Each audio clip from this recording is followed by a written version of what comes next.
have no clue where Kamala stands. And I just saw her nodding her head in agreement to a guy that said he thought that black people should have different laws than white people, and she was nodding her head and saying, Wait, yes. what? Really? Yes. You see that? Yeah, did you see it? There was a round table, and he was like, we're going to go back to 300 years, and we deserve, he was kind of calling for segregation. It was a black guy Yeah, saying? and she was nodding her head in heavy agreement to everything he said. I feel like she will say and do anything to get elected.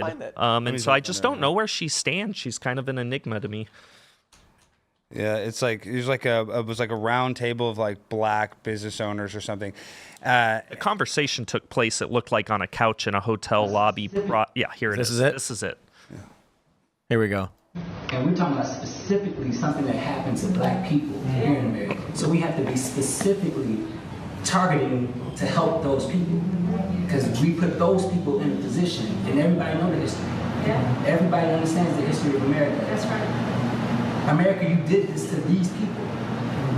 You should write laws for these people. Don't group us in with everybody, because everybody didn't happen to everybody. But let's be fair. We playing from behind the eight ball. We way back there, 400 years back there. We're not asking y'all to give us nothing. We actually write the law. Those of us who are willing and able to do the work, will do the work. That's right. That's right. That's right. Wow, I can't believe that. That's just, from a week ago. I just feel like she'll say anything, and I just don't trust anything she says. So that's why I won't vote for her. But I'm also not voting for Trump. So you're like were a reality TV star. You were on The Bachelorette. Yeah, I was on The Bachelorette, and I was on another show prior to that the year before called Escape Club on the E! Network, which was an island show of singles living on an island, and that was on the E! Network. Did you get busy with a lot of chicks on the island? I had a girlfriend on the show, yeah. Her name was Whitney. How did that work? Like when you guys, they had cameras in the room?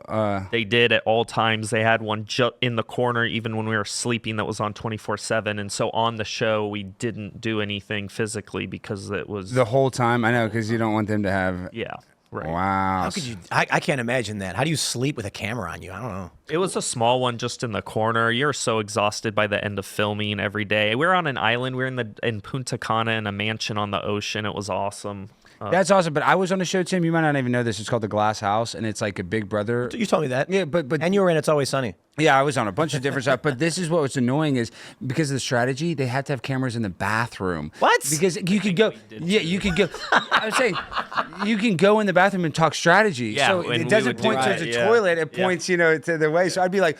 Like, oh my God, like, oh, there's all on camera. It's terrible. It was horrible. But yeah, so you have no privacy, not even in the bathroom. It was insane. So yeah, it's just, so people take a look at you and you're on The Bachelorette. You have these images of you as, how tall are you? I'm 6 foot even. 6 foot. You have a broad chest, clearly working out. You're ripping your shirt open, covered in tattoos. All the women are fawning at you, and you're a woman. Yeah, I think our physical appearance, and this is one thing the left has gotten right, our physical appearance doesn't define us. And again, I would just defer to the science, and the scientific literature makes it clear that it doesn't matter what you look like, how muscular you are. Your gender identity is how you identify and how you articulate it. It's your personal identity, which means it's personal. And so how broad my shoulders are, how big my chest is, or how little it is doesn't matter. Yeah. I'm just imagining, work with me on this one, Alex, that Josh and his buddies were sitting around drinking a beer, watching Monday Night Football, complaining about gender ideology, and then Josh was like, I'm just going to put on lipstick and tell them, and they're going to have to agree with me. I think you're exactly right, and I think what you're doing is brilliant. It is like Andy Kaufman-esque, but I just... Oh, Josh is upset. Yeah, I know, Josh, and I'm not, I like you, Josh. I support you. I even support you however you want to dress, however you want to identify, but you keep on saying like the science, and I get confused with this, and Tim probably knows the answer better than me. What is the difference between sex and gender? So gender is now defined as... something that we as a person, as an individual, can determine. And your sex is the biology. And no one is arguing that I know that trans women like me were born women. We would agree biologically we are males, but our gender identity is female. And So we have this from New York City. This might help you out, Alex. This is a list of recognized genders in New York City. You'll notice bigendered, cross-dresser is a drag king is a recognized legal gender in New York City. Drag queen, femme queen. Now here's what's interesting: female to male.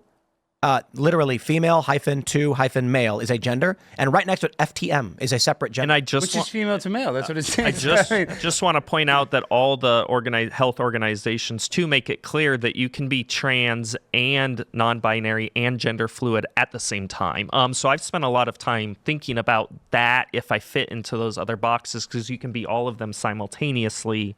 But I'm just a trans woman right now, but you could be trans as well as non-binary and gender fluid at the same time. I like this one, gender gifted. I don't know what that is. because it You have is an extra gender? No. It's because being a man is a gift. So I am a man and I am gifted. Some people would say it could be a curse, but I don't know. Josh, like, Wait, real quick. You want to read this one, Alex? This is a legal listed gender. impression of transgender experience. I don't know what that is. That doesn't even- but why is androgynous one of the last ones? I feel like that should be the first one. A lot of people would say, like Pat, right? You guys remember that SNL sketch? Yeah, it's Pat. Androgen is also listed there.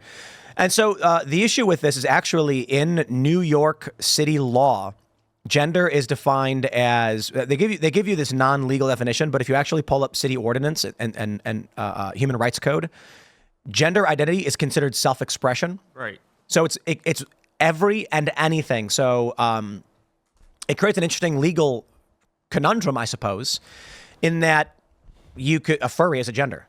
And that's not an exaggeration. I'm not trying to be cute or silly or trolling. No. Quite literally, in New York City, you could have the gender of furry, and the law says you cannot be discriminated in the workplace based on how you dress and the name you use. And so the point I made up, and this is back in 2017, this is 7 years ago when I first covered this story, was that if you got a job at Starbucks, and then, like Alex, you show up dressed in that, you say, I want to work here, I'm make coffee. I'm a furry. No, you wouldn't say that. On your first day of work, you show up in a full fursuit. Yeah. And you say your name is Vociferon, Herald of the Winter Mists. It would be a violation of New York City human rights law for them to refuse to use that name in full and to allow you to dress in a way that suited your gender identity. And so I called 3 different human rights law firms, and I asked them. I called one woman. I called it office, and no one answered. And she was like, "I don't think I can answer these questions for you. Thank you, and have a nice day." I got one guy on the phone, and he said, "Look, if you showed up to work dressed up like a wolf, they're gonna kick you out, and when you go to court, they're gonna laugh you out of court." And he said, this is the reason we have judges, okay? A judge is going to interpret the law. We know the intent of the law. The law is to protect transgender individuals. And so I just asked him, I said, okay, if a judge can look at the way I dress as a wolf and my name, Vociferon, as something to be mocked, what's to stop any other judge from looking at a male wearing a dress, calling himself Janet? Why can't he laugh at that person? And the lawyer actually didn't have a good reason. He said, honestly, it's a good point. I don't know. Just the judge's interpretation, I guess. I think it comes down kind of to whether it's genuine or it's not. But how do you know? Obviously mine is, but I get a lot of comments. Is that obvious, Josh? And direct messages from people saying, hey, I'm a real trans woman, you're fake, or you're a fake trans woman. And I said, how is that? We're both biological males that were born and assigned male at birth that I identify as women now, and so what separates us and makes me fake and you real, and who is the arbiter of that? And so I get, that's upsetting to me when I get those messages, but I think it needs to be a sincere and genuine belief. Anyone that's lampooning this or mocking this or just pretending to be a different gender or one of these the 20 or so genders that were up there, anyone that's mocking that, that's not okay. But if it's a sincere belief like mine is, I think it should be respected. And I think that should be the defining characteristic of it. This is what I think is, I feel like the high point of your work, Well, we get it. You're never going to say that it's, a gag or whatever, but the you have done nothing to everything you've done. I said this earlier, but everything you've done has been consistent with gender ideology and has been outwardly defensive and respectful of all of the claims they've made. Yet you still get attacked as a hoaxer for some reason.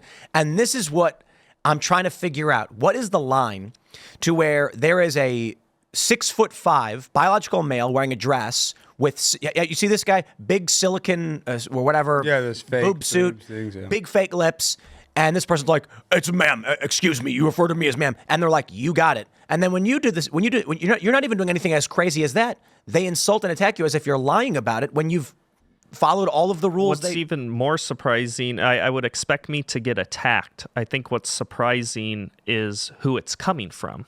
And it's coming from the people I thought would be accepting of me and that we're all about diversity and not judging people and being inclusive. So I think it's normal for people to be skeptical of something they don't understand. But what I find interesting is who is doing the attacking here. And often it seems to be coming from the left or people within my own community. A lot of it's coming from my own LGBTQIA plus community. And that's hurtful. Because you are a lesbian, you still like women. Well, I don't personally, I don't like to put labels on a lot of things, and I don't like to put labels on my orientation, but I like women. Do you have autism?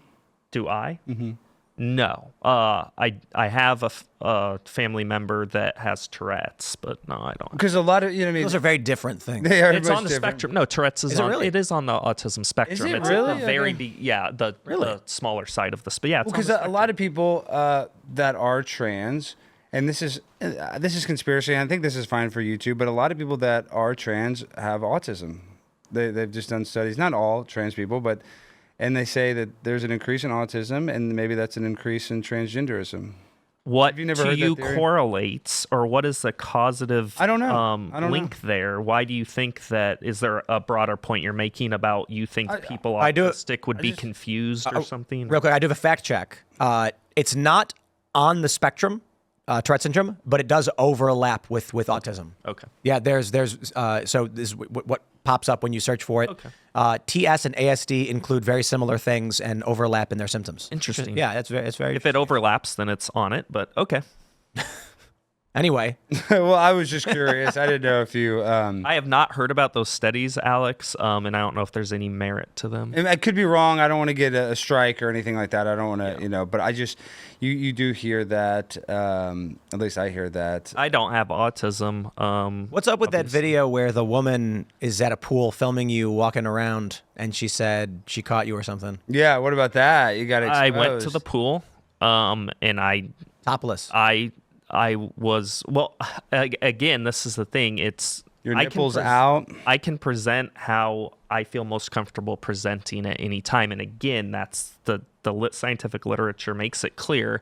And that day I felt most comfortable. It is my body, my choice. And I felt most comfortable going to the pool and presenting more masculine. So I presented more mask and I went to the pool and someone filmed me while I was reading a book that day and filmed me and was upset that I was presenting mask that day and not femme enough for them.